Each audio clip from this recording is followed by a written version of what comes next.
আমাদের প্রত্যেকের জীবনেই সময় কিন্তু একরকম যায় না। ভালো আর মন্দ এই দুটো মিলেই কিন্তু আমাদের জীবনটা এইভাবেই তৈরি হয়। তো আমার জীবনটাও সেইভাবেই তৈরি হয়েছে।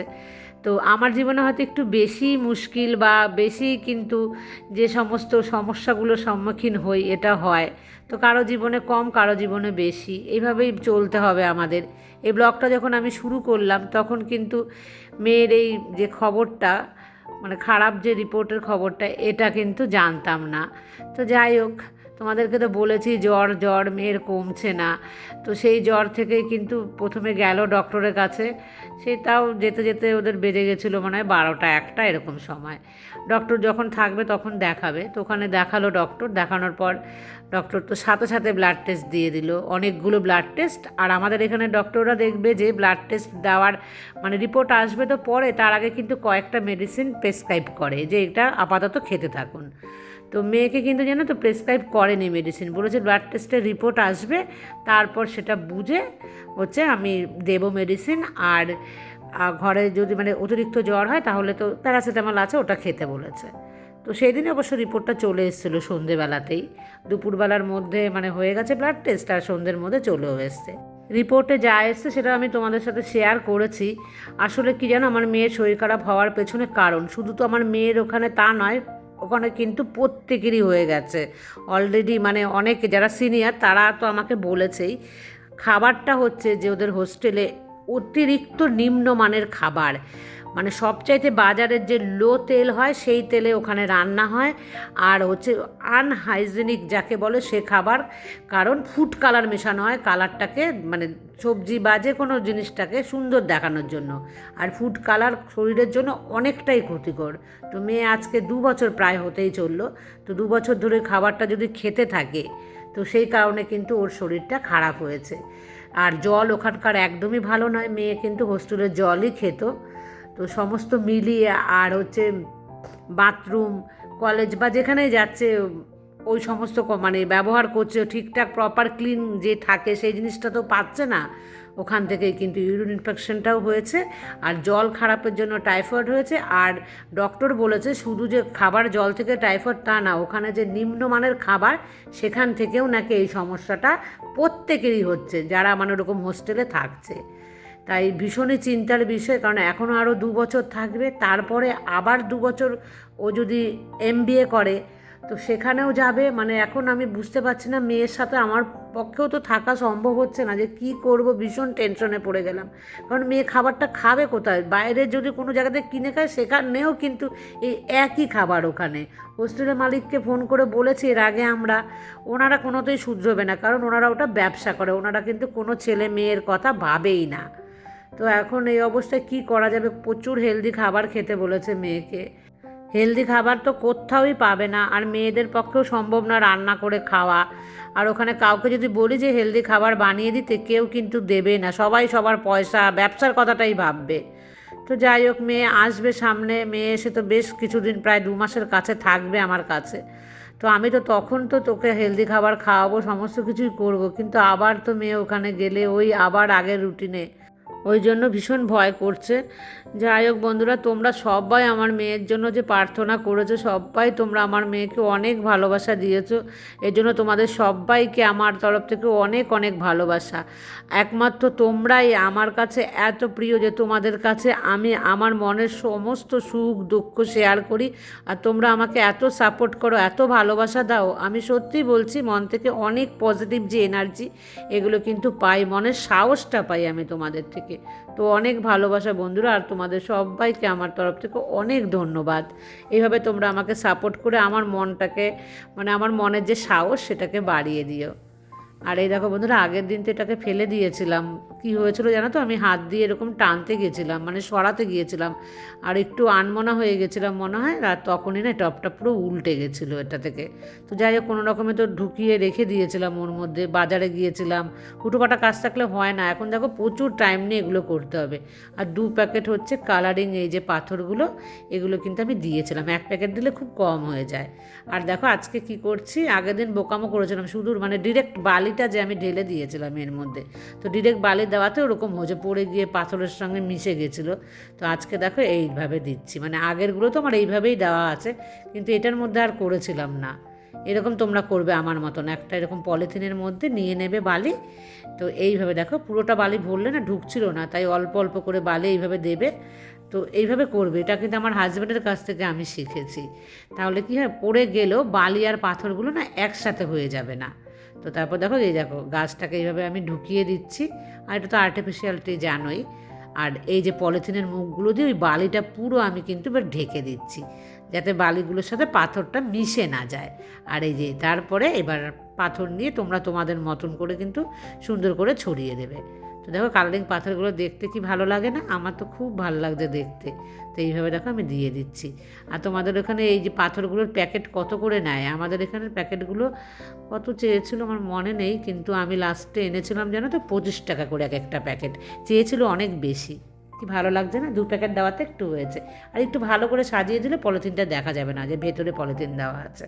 আর বন্ধুরা, এই যে ব্লগটা তোমাদেরকে আমি এখন দিচ্ছি, মানে তোমরা দেখছো, আমি কিন্তু এই সময় জানতাম না আমার মেয়ের যে রিপোর্টে কী আসবে, কারণ এই সময় কিন্তু রিপোর্টটা আসেইনি। ওর রিপোর্টটা এসছে সন্ধ্যের সময়। আর সন্ধ্যের সময় যখন এসছে, আমি তো সন্ধ্যের সময় ভিডিও এডিট করে ভয়েস দিই, আর তখন কিন্তু আমি আর ওইটা শোনার পর দিতে পারিনি। তো আমি যে কালকের ব্লগটা মানে ভিডিওটা তোমাদেরকে ছোট্ট একটা ছেড়েছি, ওটা কিন্তু আমি সন্ধ্যেবেলায় মানে তোমাদেরকে আমি দিয়ে দিয়েছি। এটা কিন্তু আমি পেন্ডিং রেখেছিলাম। তো আজকে মানে আমি পরের দিনকে এই ভয়েসটা দিচ্ছি, আর তাতে কিন্তু তোমাদের বলতে পারছে যে মেয়ের কী হয়েছে বা মেয়ে এখন কেমন আছে। দেখো টাইফয়েড আর ইউরিন ইনফেকশন দুটো হয়েছে একসাথে, সেই কারণে জ্বর ওর আসবেই। তো জ্বরটা আসছে চট করে, কিন্তু ওর জ্বরটা যাচ্ছে না। তবে জ্বর আসার যে টাইমটা আস্তে আস্তে কিন্তু একটু বাড়ছে, মানে একটু গ্যাপে আসছে। আগে ধরো 3-4 ঘন্টা পর পর আসছিল, সেটা এখন 5 থেকে 6 ঘন্টা পরে গিয়েছে। এভাবে হয়তো আস্তে আস্তে জ্বরটা আসা বন্ধ হয়ে যাবে, তবে 2-3 দিন লাগবে বলেছে ডক্টর। তো দেখা যাক এই 2-3 দিনের মধ্যে। তবে মেয়ের পরীক্ষার কথা আমাকে যে দিদিভাই তুমি বলছিলে, তো ওর পরীক্ষাটা কি বলো তো, ওর গ্যাপে গ্যাপে তো পরীক্ষা হচ্ছে। এখন কিন্তু আর পরীক্ষাটা নেই, বৃহস্পতিবারে পরীক্ষাটা হলো, হওয়ার পর ওর কিন্তু আবার আছে সোমবারে পরীক্ষা। তো তবু একটু রেহাই যে এই কদিন ওর পরীক্ষা নেই, তো ও বাড়িতে থাকবে, মানে ওর ঘরেই থাকতে পারবে, রেস্ট নিতে পারবে। আমি মেয়েকে বলেছিলাম যদি তোর অসুবিধা হয় তো তাহলে পরীক্ষা তুই মানে ক্যান্সেল করতে পারিস, সেগুলো পরে যদি দেওয়া যায় ব্যবস্থা। মেয়ে বললো না, আমি যত কষ্ট করেই হোক আমি পরীক্ষাটা দিয়ে আসি, কারণ এখন বেশিক্ষণ থাকতে হচ্ছে না পরীক্ষার হলে, 1-1.5 ঘন্টা থাকতে হচ্ছে। ও আমি চলে যাব, নাহলে এই পরীক্ষা পরে দেওয়া মানে ভীষণ ঝামেলা থেকে যাওয়া। আর পরীক্ষা পরে দেওয়া যাবেও কি না, না হলে আবার 3rd ইয়ারের সাথে গিয়ে দিতে হবে। তাই মেয়ে বলল যে আমি গিয়ে পরীক্ষাটা দিয়েই আসি। আর ওরাল পরীক্ষাও বললো খুব ভালোই হয়েছে আমার পরীক্ষাটা। তো যাই হোক এই কয়েকদিন রেস্ট নেবে, কিন্তু ভেতরে ভেতরে তো আমার মনে হচ্ছে যেন কখন মেয়েকে কাছে পাবো। মনের ভেতরটা তো অস্থির হয়ে উঠেছে একদম। কাল পুরো রাত আমি ঘুমাতে পারিনি, মানে ঘুম আসছেই না, বারবার মানে যখনই চোখ লেগে আসছে আবার ভেঙে যাচ্ছে। মনে হচ্ছে মেয়েকে মানে দেখি যে ওর জ্বরটা আছে কি না, কী অবস্থায় আছে। মনে হচ্ছে বারবার ফোন করি, কিন্তু বারবার ফোন করলেও মেয়ে বিরক্ত হবে। মানে বিরক্তর থেকেও বড় কথা হচ্ছে মেয়ে তো ফোনটা রিসিভও করতে ওর খুব কষ্ট হচ্ছিল। মানে চোখ মুখ এমন শুকিয়ে কী অবস্থা হয়ে যায় না এত জ্বর থাকলে পরে। প্রথম দিকে মেয়ে বলছে অল্প অল্প জ্বর এসছে, লাস্টের দিকে কিন্তু 103 জ্বর মাপা হয়েছিল। তো যাই হোক বন্ধুরা, সারা রাত তো আমি মেয়ের কথা ভাবতে ভাবতে জানো সকাল 5টার সময় আমি মেয়েকে ফোন করেছি। তো সকালবেলা ফোন করে মানে আমি আর পারছি না, ভাবলাম যে না একটু মানে যতক্ষণ না শুনবো যে আর জ্বর আসেনি, মানে আমি এইটাই শোনার জন্য ওর কাছে ফোন করেছি যে বাবান বলুক যে না আমার আর জ্বর আসেনি মাম্মাম। তো ওইটা শোনার জন্য মেয়েকে ফোন করেছি। মেয়ে তখনও বললো যে মাম্মাম রাত 2টোর সময় আমি জ্বরের ওষুধ খেয়েছি। যাই হোক বন্ধুরা, এই অবস্থায় মেয়ে আছে, আর কি কি হয় পরে আপডেট তোমাদের দেবো। যাই হোক বন্ধুরা, আমি দেখো দুপুরে রান্না হবে আজকে আম ডাল। আম ডাল খেতে আমার ভীষণ ভালো লাগে। তোমরা কি কি ফোড়ন দাও আম ডালে? আমি কিন্তু সর্ষে আর শুকনো লঙ্কা ফোড়ন দিই, আর নুন হলুদ এই দিয়েই কিন্তু আমি বানাই। আমি কিন্তু এর মধ্যে অন্য কিচ্ছু মশলা দিই না। ডালাতে কোনো মশলা দেয় না, কিন্তু তোমরা কিছু দাও কি না। এটা কিন্তু মটর ডাল, আর একটু জল দিলাম, দেখলাম খুব ঘন হয়ে গেছে। তারপরে কিন্তু সকালে জলখাবার বানাতে আমি চলেও আসলাম। আর এখন কিন্তু ঘড়ির কাঁটাতে প্রায় 10টা বাজে বাজে। হেনা কাজ করে চলেও গেল এর ফাঁকে। আর চটপট করে দেখো রুটি বানাতে আমি চলে আসলাম। আর রুটি খাবো কি দিয়ে? দুধ দিয়ে, দুধ আর রুটি বাচ্চাদের মতন। আর চলো বন্ধুরা দেখাই তোমাদেরকে যে কে এসছে। আমি অনেকক্ষণ ধরেই অপেক্ষা করছিলাম, হেনা আসলো, চলে গেল, হেনাও অপেক্ষা করছিল। তো রাস্তার ওখানে না একটা গাড়ি, মানে ইটের গাড়ি এসছে, সেই গাড়িটা ওখানে দাঁড়িয়ে আছে। তো আমি জানলা দিয়ে দেখতে পেলাম যে আসতে পারছে না, ওখানে আটকে আছে। তো চলো দেখাই, বুঝতেই পেরে গেছো কে এসছে। তো মা ওখানে অনেকক্ষণ দাঁড়িয়ে আছে। আমি হঠাৎ করে রুটি বানানোর পর যে জানলার কাছে গিয়েছি, দেখছি ওখানে ইটের গাড়ি থেকে নামছে, তো আর একটু আসতে পারছে না ওখান দিয়ে। তো ওই কয়েকজনই ওখানে আটকে ছিল। যাই হোক, ব্যাগে করে মা কী নিয়ে এসছে আমার জন্য চলো তোমাদেরকে দেখাবো ভেতরে। অনেক দিন পর মা এসছে। তো বন্ধুরা, এখন কিন্তু আমি মায়ের জন্য রুটিটা বানিয়ে ফেলেছি। তো আমরা দুজনেই কিন্তু ব্রেকফাস্ট করে নেব, সকালের খাবার দুধ আর হচ্ছে রুটি। আর মাছ আমি এনেছিলাম আগের দিনই, এই যে কাতলা মাছ, তোমরা তো দেখেছো। তো 4 টুকরোই কাতলা মাছ এনেছে। কাতলা মাছ খুব একটা আমার প্রিয় না, মায়ের মানে ভালো লাগে বেশি, মানে মাকে ভালোবাসে যাকে বলে। তো তার জন্যই কিন্তু আমি রান্নাটা করছি, আর চটপটি আমি আজকে করার চেষ্টা করছি। আর আমরা খেয়েও নিয়েছি। আর মা কী এনেছে ওই ব্যাগে করে তোমাদেরকে দেখাবো। যেরকমই হোক না কেন, বলে না বাবার বাড়ির জিনিস তার কিন্তু কদরই আলাদা থাকে। তো বন্ধুরা, দেখাবো তোমাদেরকে পরে। আগে একটুখানি আমি রান্না করে নিই চটপট। তোমরা কারা কারা কাতলা মাছ খেতে ভালোবাসো? এটা কিন্তু দেশি কাতলা, দেশি কাতলাই ভালোবাসি বেশি। জিরে আর কিন্তু শুকনো লঙ্কা ফোড়ন দিয়ে, দেখো একেবারে না আমি বসিয়ে দিই। বন্ধুরা, তোমরা তো হয়তো আলু ভেজে তুলে নাও, আমি কিন্তু নিই না। আর এর মধ্যে দেখো আদা, কাঁচা লঙ্কা, টমেটো, পেঁয়াজ দিইনি একদমই। লাল লাল যে লঙ্কাগুলো হয় না, কাঁচা লঙ্কা, সেগুলো কিন্তু আমি দিয়েছি। দিয়ে এরকম কষিয়ে নিয়ে নুন হলুদ দিয়ে তারপর কিন্তু আমি করে নিই। মানে জিরের গুঁড়োও দিয়ে দিয়েছিলাম এর মধ্যে, মিক্সির মধ্যে একদম। সেটা কিন্তু মিক্সির মধ্যে দিলে ভালোভাবে মিশে যায়। আর আমাকে কে একজন বলেছো না জিরের গুঁড়ো বাড়িতে বানাতে, আমি বানাবো। এগুলো শেষ হয়ে যাক, তারপরেই আমি ভালো বানাতে পারি না। আমি জানো তো কখনো বানাইনি, এর আগে একবার চেষ্টা করছিলাম, আমি ভালো পারিনি, যেমন ছিবড়ে ছিবড়ে হয়ে থাকে না, সেই জন্য। তো আমি আরেকবার ট্রাই করে দেখব। যাই হোক, তখন হয়তো আমার মিক্সির বাটিটা ভালো ছিল না, সেই কারণে হয়তো হয়নি। আর তারপরে দেখো আমি পেঁয়াজ একটুখানি কোথায় বেঁচেছিল এক কুচো, সেটাও দিয়ে দিয়েছি রসুনের সাথে। আর এটা রান্না করছি পাট শাক। আমি যে কোনো শাক খেতেই ভালোবাসি, আর বিশেষ করে রসুন ফোড়ন দিয়ে রান্না করলে। এমনি রসুন কিন্তু একটুও খেতে পারি না, কিন্তু শাকে রসুন দিলে আমার দুর্দান্ত লাগে খেতে। আর শাক ওই রসুন ফোড়ন, কাঁচা লঙ্কা আর নুন আর হলুদ, এটা দিয়েই কিন্তু আমি করি। আর এটা খেতেই আমার দারুণ লাগে, আর এটাই আমার অভ্যাস হয়ে গেছে। আর পাট শাক দিয়ে তোমরা তো অনেক কিছু রান্না করো, ডাল দিয়েও ভালো লাগে। আর এই দেখো বন্ধুরা, মা নিয়ে এসছে নিম পাতা, গাছের আমাদের বাড়ির। আর এই হচ্ছে আমাদের গাছের কলা পাতা। যাই হোক, অনেক আগে মা কেটে রেখেছিল, আর আনতে গিয়েও দেখো মা বললো আমি তো ভালো কাটতে পারি না, যাই হোক যেভাবে হোক একটু কেটে নিয়ে এসছে। আর এই দেখো কী এনেছে, দেখেছো আমাদের গাছের আম, মানে আমার বাবার বাড়ির গাছের। আর এটা আমাদের বাবার বাড়ির গাছেরই কিন্তু নারকোল। তো দুটো নিয়ে এসছে। আর এই দেখো একটা পাকা আম আমি খাবো, খুব ছোট ছোট কিন্তু খুব মিষ্টি, জানো তো আমটা। তো আমি এখন একটা খেয়ে নিই। যতই হোক ছোট, বাবার বাড়ির বলে কথা, আমার বাবার হাতে লাগানো গাছের আম। মা সবাইকে দেয়, মানে আমাদের পাড়ার অনেক লোকরাই কিন্তু খায়। মিষ্টি তোর জন্য ভালো লাগে, ছোট হোক, আটির গাছ তো সেই জন্য কিন্তু ছোট ছোট। আর এই দেখো আমি বানিয়ে ফেলেছি কিন্তু কাতলা মাছের, খুব বেশি গ্রেভি দেইনি, ভালো লাগে না।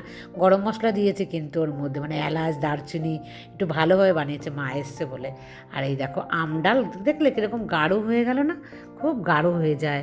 আর ডাল আমরা খুব মানে বেশি বানিয়ে ফেলি না, আমরা তো নয়।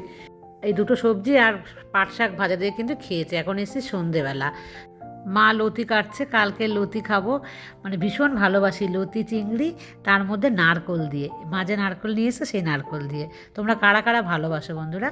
আমি কিন্তু ভীষণ ভালোবাসি। আর আমার চাইতেও আমার মেয়ের জন্য বেশি মনে পড়ছে, ও ভীষণ ভালোবাসে। দেখেছো 500 গ্রাম লতি, কিন্তু পুরোটা লতি মা কেটে দিয়েছে। আমরা দুজনেই খানেওয়ালা, মানে মাও খেতে ভালোবাসে আর আমি তো এত ভালোবাসি। তো সন্ধেবেলা মা বললো একটুখানি চা বানা, মানে লিকার চা। দেখো লিকার চায়ের কালার দেখেছো, কালো কোষ্টে মানে বানিয়ে ফেলেছি। মা খেয়ে পরে বললো যে না ওরকম তেতো হয়নি, কিন্তু দেখতে ওরকম হয়েছে। আর এই যে সময় এখন বসেছি না বন্ধুরা, এই সময় কিন্তু মেয়ের ফোনটা এসছে যে মেয়ের ওরকম রিপোর্ট এসছে। তারপরে মনটা এত খারাপ হয়ে গেল, আমি কিন্তু এই ব্লগটাকে আর কন্টিনিউ করতে পারিনি। আর মানে আমি কোনো ভয়েস দিয়ে তোমাদেরকে দিতে পারিনি, আর ছোট্ট একটা ভিডিও বানিয়ে তোমাদেরকে আমি দিয়েছি। মনটা তো ভীষণ খারাপ হয়ে গেছে। যাই হোক, তোমরা সবাই প্রে করেছো, আরও প্রে করো যেন আরও তাড়াতাড়ি মেয়ে সুস্থ হয়ে যায়, আর আমার মেয়ে আমার কাছে আসুক। আমি তো সবটা তোমাদের সাথে শেয়ার করব বন্ধুরা। খুব অপেক্ষা করছি মেয়ের জন্য, মন খারাপ তবুও তোমাদের সাথে কিন্তু আমি ব্লগ দেওয়ার চেষ্টা করব, কারণ তোমাদের সামনে আসলে আমার মন কিন্তু হালকা হয়। যাই হোক বন্ধুরা, আজকের মতন এই পর্যন্ত, টাটা।